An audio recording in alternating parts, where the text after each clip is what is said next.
Today we're going to show you a cheap way to build a raised bed. Notice that I'm using 4 pieces of wood, 2 that are 8 feet in length and 2 that are 4 feet in length, 10 inches wide and 1 inch thick. Now you're basically going to put these together into a 4 by 8 frame. You obviously can do different sizes if you want a different size bed. And you're going to screw each of the corners together. I'm using 2 screws per corner.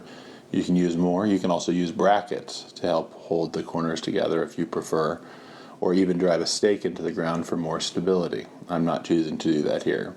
Do note how I'm actually using my foot here to hold the board up on the lower side while I drill in.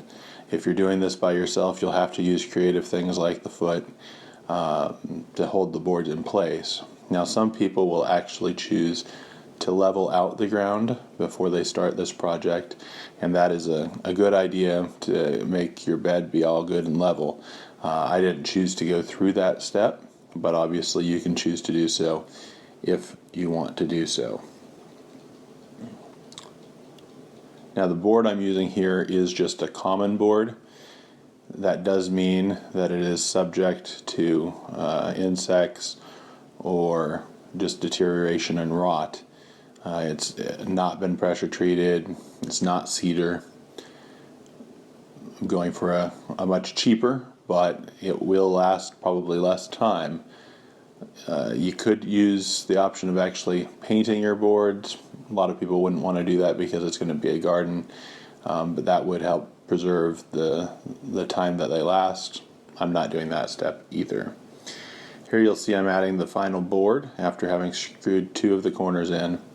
You just want to make sure you get that third corner lined up and put it together and screw it in. Now I'm going to be filling my bed mostly with municipal compost. I'll also be recycling some of the soil that was in some of my old potted plants by putting that in this bed as well. But many people would actually recommend a mix of peat moss, vermiculite, or perlite, and then compost as well, and just equal ratios of each of those for kind of the traditional square foot gardening type of a bed. For me, it's all pretty much compost. Even the stuff in my potted plants is pretty close to compost, so the bed will mostly be compost. But do what works for you, and I'll eventually be putting drip irrigation on this bed as well to complete it out, and we'll do a video on that for you as well. I'm using a cordless drill here, and then once you've got 3 of the corners done, you can actually set this whole thing up, and it helps you to get everything lined up a little bit better, having it framed up and standing freely. And once you have it all together, you lay it back down, and you're ready to put in cardboard. Now, what I'm going to be doing with the cardboard is just some old boxes that I've torn apart. One thing I've learned over the years is you want your boxes to extend over the edge. Notice how I have box even outside of the bed. That's going to prevent grass from growing up on the side. If you notice, there is that speck of blue inside of my cardboard.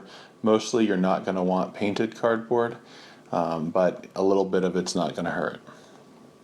Now, inside my bed here, you'll see I've already dumped actually the contents of my buckets, my pots that I had potted plants in from last year. And I'll then top it off with municipal compost. This mulch I am using is also from a municipal source, and I'm just mulching around the edge all the way up to the edge of the bed. And then here's the finished product.